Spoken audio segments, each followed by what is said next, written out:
Praise the Lord! Mapagpalang araw po. Muli si Jennifer galing sa Mindoro. Nais ko po muli na basa tayo ng salita ng Panginoon.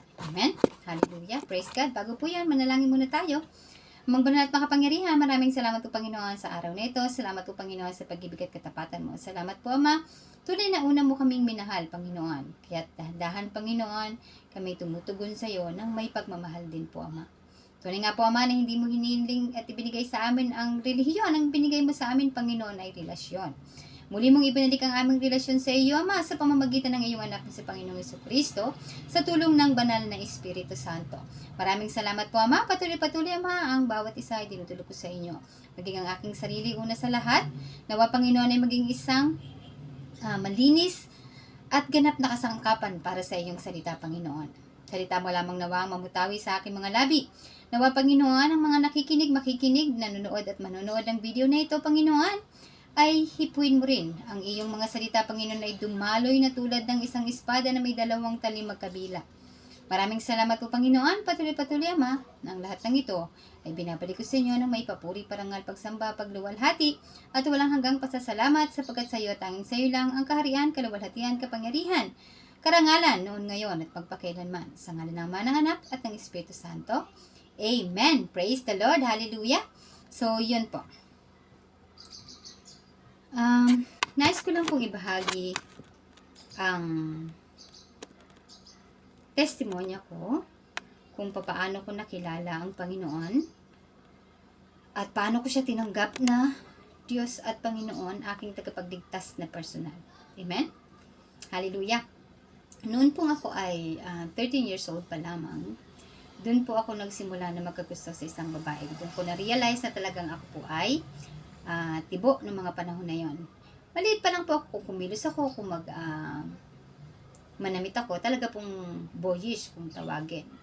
Ganun pa man nga po ako ay 13 years old na, doon ko po talaga na-realize na talagang tibo ako kasi isang babae po yung minahal ko. At for 16 years, siya po yung minahal ko. Nagka-girlfriend ako ng iba, hindi ko siya naging girlfriend, pero siya talaga yung minahal ko, I can say. And noon po mga panahon na yon, hindi po kami nawawalan ng komunikasyon. Kasi nga po, ang hiling ko sa kanya, hayaan niya lang na mahalin ko siya. So basically, araw-araw po nag-uusap kami. Magpalit siya ng number, ang bilis ko nasasaulo. Pagkabigay niya sa akin, automatic, alam ko na kagad. Kasi talaga po, tinatawagan ko siya madalas. And noon pong 2010, August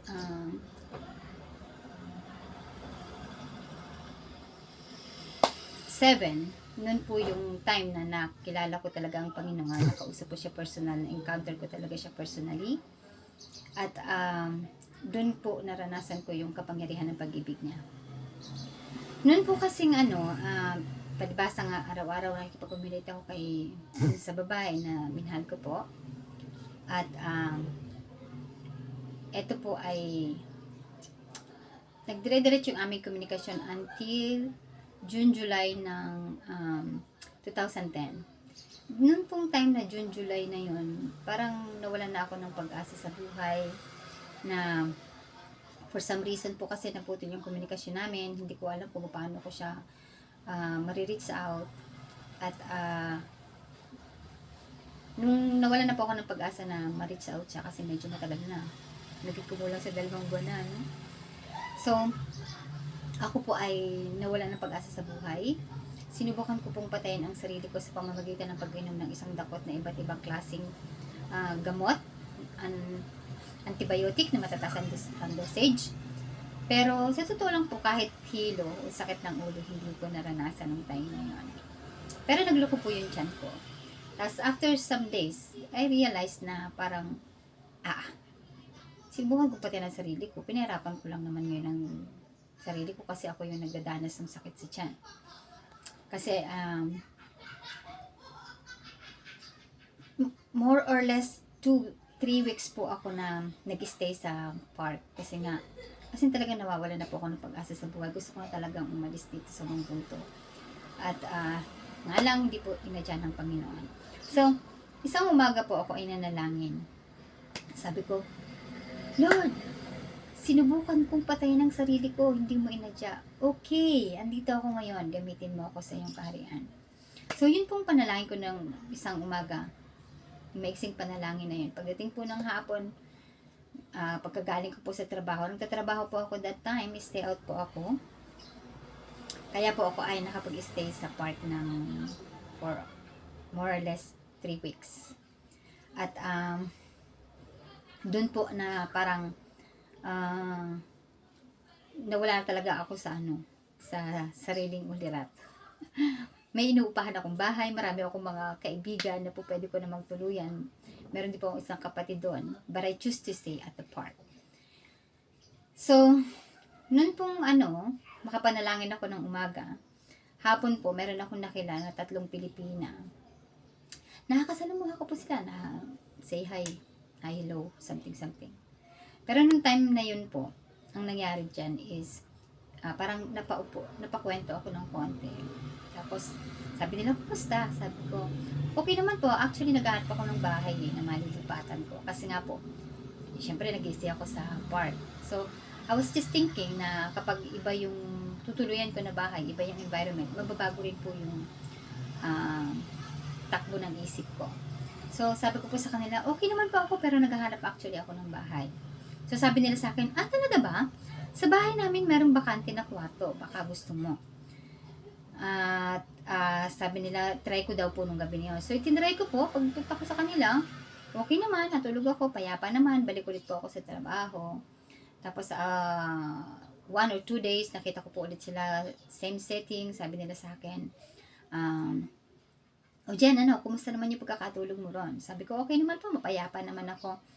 At meron pa rin po ako mga kaibigan at tiburin na nag-aaya sa akin na tumira ako sa bahay nila. Pero I thank God na ko po yun natanggap.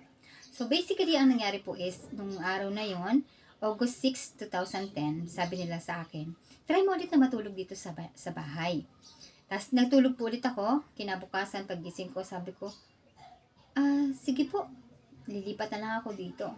So, I decided to move at yun po ay nung August 7, 2010, umaga, naghakot po ako ng gamit ko mula doon sa bahay na tinitirhan ko, na inuupahan ko. After that, ako po ay nag-stay sa kwarto. Ang totoo po yung bahay na yun, wala talaga siyang bakante kwarto, ginamit lang talaga sila ng Panginoon sa buhay ko. Anyway, so, nun pong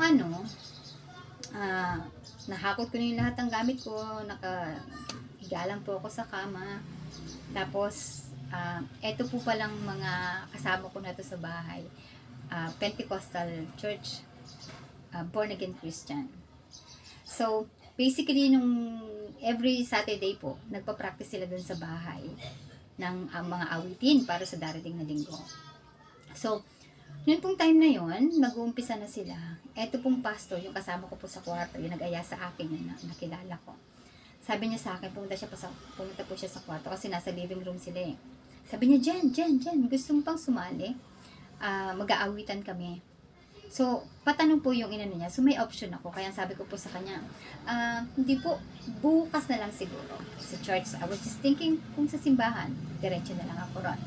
Pero ang totoo po, natatakot ako sa Diyos na humarap sa Kanya anong time na yun. Kasi nga po, di ba, kahit maliit pa lang ako, naririnig ko na kapag ginalaw natin ang katawan na ito po hindi po ating pag-aari, tayo po ay magkakasala sa Panginoon. So, dahil nga po sinubukan ko na patayin yung sarili ko, naniniwala po kasi ako na sa isang gathering, nandoon ang presensya ng Panginoon. Kaya ang sabi ko sa kanya, bukas na lang po siguro. So, basically, bumalik siya sa living room. Tapos after some times, balik ulit siya sa akin, the same question. Sabi niya sa akin, Jen, baka gusto mong sumama? Gusto mo bang sumama? Halika sa amin. Sabi ko, hindi po, bukas na lang siguro. So, nung patatlong ulit po na bumalik siya sa kwarto, wala na pong option na binigay sa akin. Ang sabi niya na lang po sa akin, ginarab niya na lang yung kamay ko, sabi niya, Jen, halika. So, nung ako po ay tumayo, kasi nung pagkakasambit niya ng halika, hindi ko po siya narinig na galing mismo din sa pastor. Pastor po siya, by the way, ng church na yun. So, hindi ko po narinig yung boses na talagang galing dun sa pastor. So, tumayo po ako, sumama ako sa living room, and then we started sa kantahan. Unang kanta pa lang po na kinanta namin, iyak ako ng iyak. Iyak ako ng iyak. Na ganun pa man kahit po ako umiiyak, meron akong kapayapaan sa puso ko. At sa loob po ng 2 oras, nakipag-usap ako sa Panginoon sa isipan ko. Pero yun pong pakikipag-usap ko sa Panginoon sa isipan ko, sa puso ko, sinasagot po ng isang nagpapiano. Tapos hindi niya po namamalayan na ako'y kinakausap niya. Na as in talaga ang Panginoon po ang nag-set up ng ganong setting. Ano po? So, kausap po siya dito, tugon naman siya doon hanggang sa huling salita po, ang sabi mismo sa akin ng Panginoon. Kasi matapos kong sabihin sa kanya na hindi ko siya kilala, marumi ako, at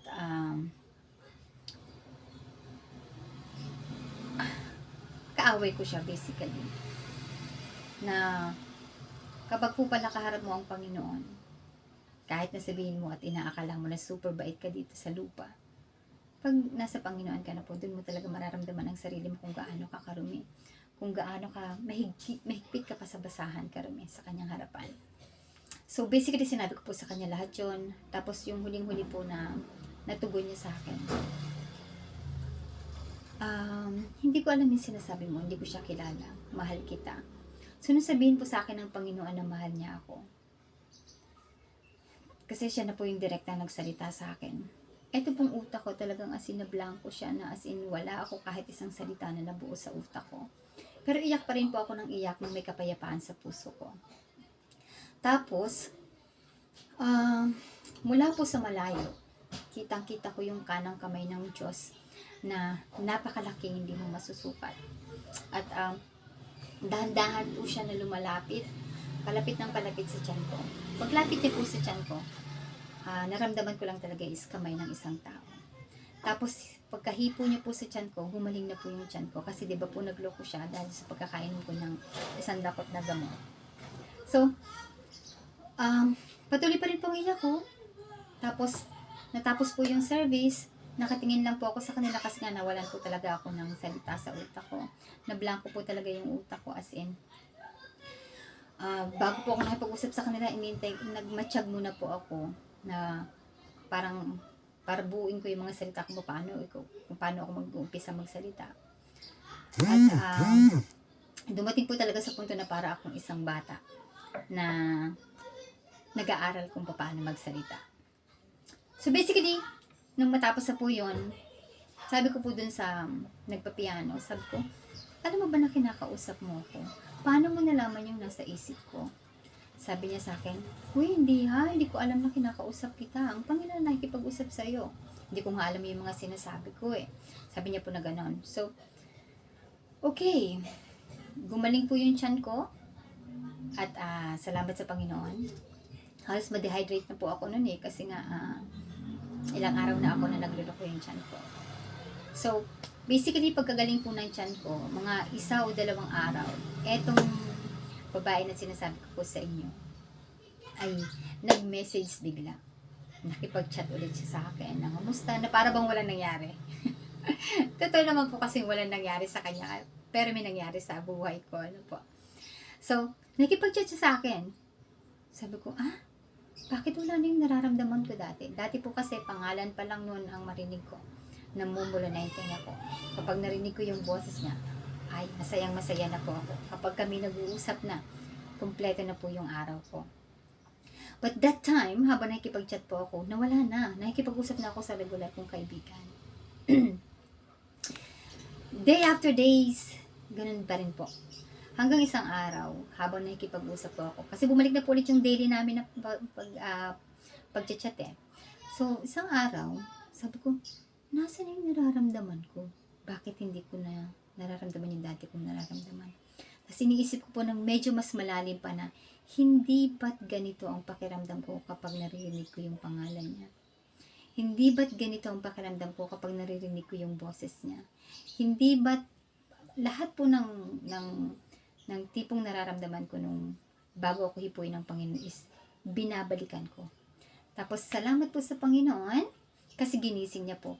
Ginising niya po ako bago ko pa ibalik ang sarili ko kung saan ako inalis na ng Panginoon. So, nung pong malalim na yung pag-iisip ko regarding sa nararamdaman ko sa kanya, ako po ay nagkaroon. Nung ako po ay magkaroon, sobrang lakas niya. As in talagang parang gripo na binuksan mo. Ganun po kalakas. Sa sobrang takot po, takbo ako sa pastor ko. Sabi ko, pastor, di ba kakatapos ko lang? Eh, meron po ako ngayon, tapos ang lakas pa. Bago po magsalita ang pastor ko, ang sabi sa akin ng Panginoon, halika, ako ang kausapin mo. So, iniwan ko po yung pastor sa kwarto. Pumunta po ako ng CR. Doon po sa CR, ipinaliwanag po sa akin ng Panginoon. Sabi niya sa akin, kapag itong produkto, ang isang produkto, kapag dumaan sa pagsubok, tanggapin ito or hindi. Sino sa tingin mo ang tinanggap o tinanggihan? Yung produkto o yung gumawa ng produkto? Napaisip po ako, sabay sabing, yun pong gumawa ng produkto. Sabi niya, kapag hindi mo itinigil ang paglalagay mo sa akin sa pagsubok, lahat ng butas sa katawan mo, ang dugo ay lalabas. Praise God. Nung time na sabihin niya po yun sa akin, para akong isang tao na inihulog na biglaan sa malalim na balon ng takot. Yung takot na yun po is takot ng banal. Takot na banal. So, pagkalubog niya po sa akin ng gano'n, sabi ko, Lord, hindi ko po alam. Hindi ko alam na inilalagay ko pala kayo sa pagsubok kasi iniisip ko lang naman kung ano nangyari. Wala nagturo sa akin na kaya mo po palang gawin ng after 16 years, ako at ang pamilya ko ay nagsusubok na alisin yung espiritu ng pagiging tibo na hindi naman po nangyari. Pero sa kanya, isang idlap lang. Amen? Yung isang idlap po na yun, isang kisap mata na yun po yung nakapag-alis sa akin doon. So, hinanap ko po yung nangyari na yun, hindi ko po na malaya na nilalagay ko na po pala ang Panginoon sa pagsubok. So sabi niya po sa akin, kung hindi ako titigil, lahat daw po ng butas ng katawan ko ang dugo ay lalabas. At salamat sa Panginoon, kasi ganun po talaga ang pag-ibig niya sa buhay ko. At nung pong sabi ko sa kanya na nung po ako humingi ng tawad kasi hindi ko po talaga alam na nilalagay ko siya sa pagsubok, tumigil po yung pagdurugo na parang nagdahilan lang. So basically, after that, ako po ay nakapag-fasting ng 7 days na dried fasting. At sa tulong po ng Banal na Espiritu Santo, nagawa po yun. Nangyari po yun. Tapos, bago po umimik yung pastor ko, na tinanong ko kung anong nangyari sa buhay ko, bago pa siya magsabi sa akin na punta ka ng hospital, o siguro patingin ka rito, o kung ano pa man na opinion at idea na po pwede niyang ibigay, ang Panginoon po talaga ang direct na nagsabi sa akin. Kaya, malaking pasasalamat ko po sa Panginoon. Hindi niya lang ako basta inalis sa pagiging tibo. Tinulungan niya pa ako na unawain kung ano yung nangyari. Praise God. Noon po palang time ng August 7, 2010, 4 o'clock hanggang 6 o'clock, doon po pala naganap sa akin ang pagiging born again. Yung tinutukoy niya sa, basahin po natin ang sinabi niya sa 2 Corinthians 5:17. Na sabi niya po rito, hallelujah, praise God. Thank you, Jesus. Wala pong nakapag-ulit sa akin, walang nakapagturo sa akin, pero naranasan ko po nang hindi ko na malayan. Sabi niya po rito, sa 2 Corinthians 5:17, kaya't kung ang sino man ay na kay Kristo, siya'y bago nang nilalang. Ang mga dating bagay ay nagsipaglipas na. Narito sila'y pawang naging mga bago. Amen. So, nangyari po sa akin yung pagiging born again.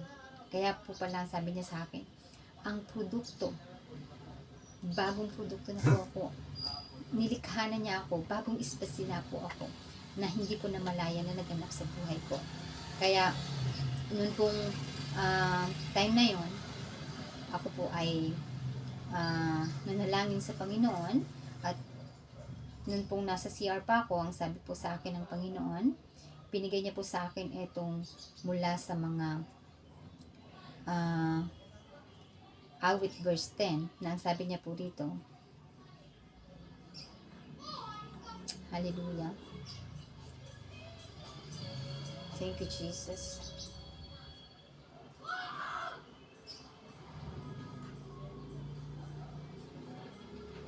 Basahin po natin. Hallelujah.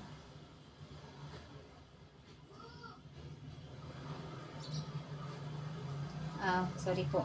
Mga kawikaan po pala. Sa Proverbs 9 verse 10, sabi niya po dito, ang pagkatakot sa Panginoon ay pasimula ng karunungan at ang pagkakilala sa banal ay kaunawaan. Amen? So, noon pong time na mahulog ako sa balon ng takot, ito po yung binigay niya sa akin.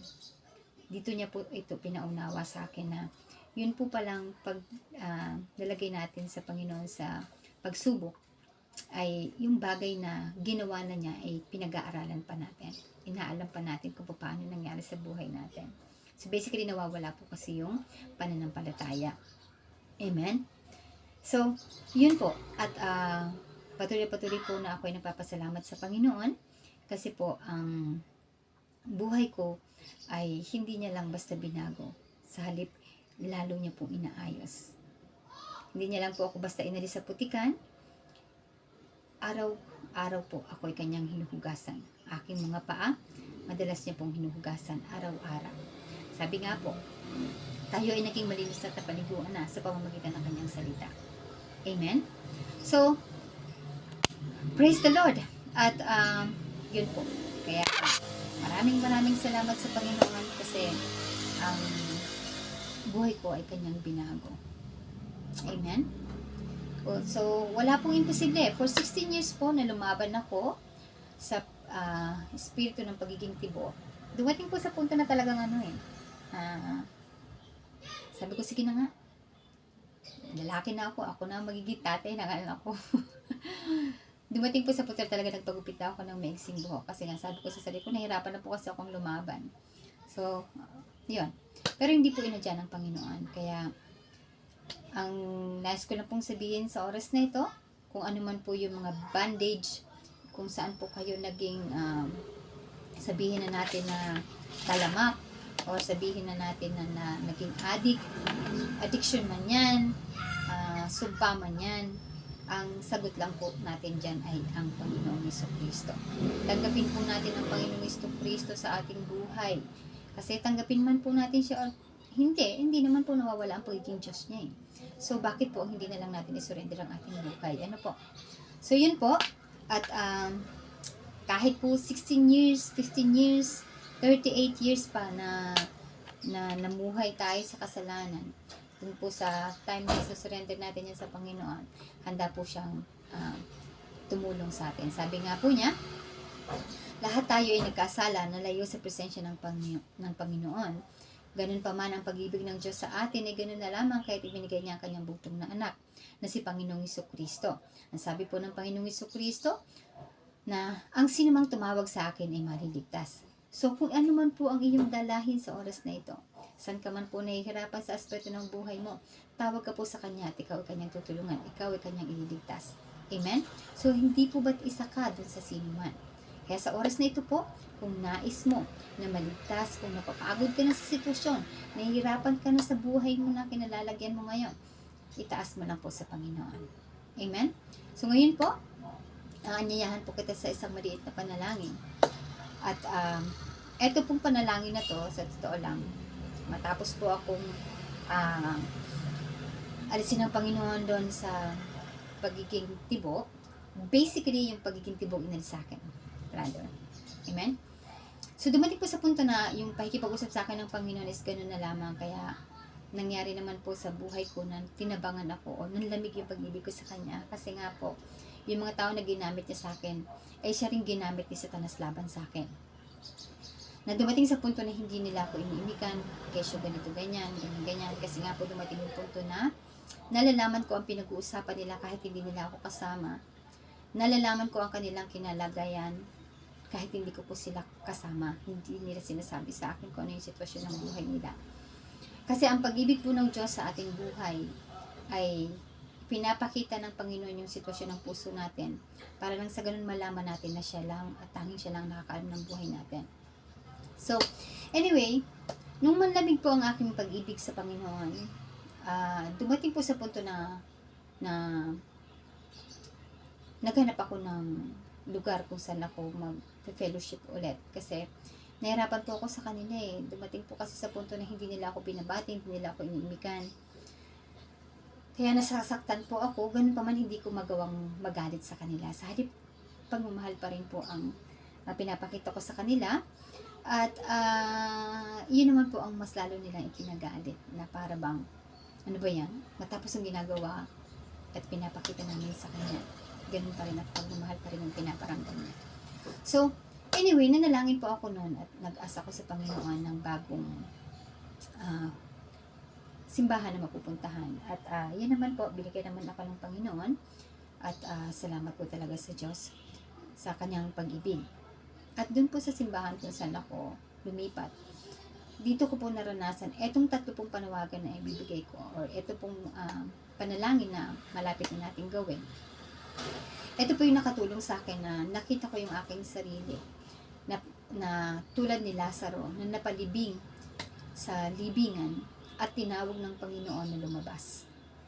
Kasi sa service po noong July 2013 na ako po ay nasa service nung tawag po ng article ang pastor, ako po ay napatugon na sabi ko nga po, yung puso ko is talagang alam ko sa sarili ko na tinatawag ako ng Panginoon. So lumapit po ako at ako po ay nanalangin. Doon ko po nakita talaga yung sarili ko na si Lazaro, kung paano siyang napalibing ng 4 na araw sa libingan at tawagin lang ng Panginoon. Tinawag lang po siya ng Panginoon, lumabas siya at natanggal ang mga balot. Pinatanggal niya po sa mga nando doon. So basically, minsan po, tayo po ay nasa Panginoon na, ngunit nanlamig po tayo at tayo po ay nabalot ng mga galit. Pwede pong galit yan, pwede pong takot, pwede pong posible rin po na nabalik tayo sa Diyos-Diyosan, pwede rin po na kahit ano pa man pong bagay na naalis or naagawan ng Panginoon ang lugar sa ating puso. Amen? So, maaari naman po na ikaw ay patuloy na nagsiservisyo sa Panginoon. Kumikilos ka na sa Kanya, ginagawa mo yung alam mong gawin para sa Kanya, pero hindi ka naman po sigurado sa iyong kaligtasan. So, ito pong 3 panawagan na ito. Una, hindi mo po natatanggap ang Panginoon sa buhay mo. Pangalawa po, tinanggap mo na ang Panginoon sa buhay mo, pero for any reason, ikaw po ay nanlamig. At patatlo po, nagbibigay sa video ko na, pero hindi ka sigurado sa iyong kaligtasan. Kung ikaw po ay nasa isa sa 3 kategorya na ito, nais ko pong anyayahan ka sa isang maliit na panalangin. Ang sabi po, sa Roma 10 verse 9, na tayo po ay manampalataya sa ating puso at sambitin daw po ng ating mga labi. Amen? Hallelujah! At doon po, tayo ay maliligtas. Hallelujah! Amen? Hallelujah! Sabi niya po rito, basahin po natin mula sa mga Roma 10 verse 9. Sapagkat kung ipapahayag mo ng iyong bibig si Jesus na Panginoon at sasampalataya ka sa iyong puso na binuhay siyang muli ng Diyos sa mga patay, ay maliligtas ka. Amen? So ito pong panalangin na ating malapit ng gawin. Ito po ay pag-anyaya natin sa Panginoong Jesucristo. Amen? Praise God. At kung ano man po yung iyong mga dalahin sa buhay, ano man po yung suliranin na inaakala mong napakahirap na at imposibleng mangyari o mabago, ito po ang panahon para itas natin yan sa Panginoon. Amen? Praise God. Kahit po ikaw ay pinanganak ng pilay, pinanganak na bulag, pinanganak na pipi, pinanganak na bingi, spiritually at physically, kayang-kaya po yung gamitin ng Panginoon. Sa oras na ito, manampalataya daw po tayo sa ating puso at sambitin natin ang ating labi. Amen? Pagkatapos ko po, ulitin mo. Hallelujah. Amang banal, sa pangalan ng iyong anak na si Panginoong Jesucristo, inaanyayahan kita, O Diyos, sa buhay ko. Hugasan, linisin, sa mga kasalanan ko, ako ay patawarin. Panginoong Hesus, naniniwala po ako na ikaw ay namatay at muling nabuhay. At muli, Panginoon, ikaw ay babalik upang ako ay dalhin sa kaharian sa langit. Amang banal at makapangyarihan sa lahat, likhain mo sa puso ko ang uhaw at gutom sa iyong mga salita. Banal na Espiritu, basbasan at puspusin mo po ako ng lakas ng loob upang makapagbahagi ng iyong mga salita at makapagpatotoo sa natapos na gawain ng Panginoong Hesukristo sa krus ng Kalbaryo. Ako ay malinis na, ako ay pinatawad na, ako nga ay anak na ng Diyos, sapagkat ang Panginoong Hesukristo ay nasa puso ko, ako nga ay nasa daan na patungo sa langit. Amen. Praise God.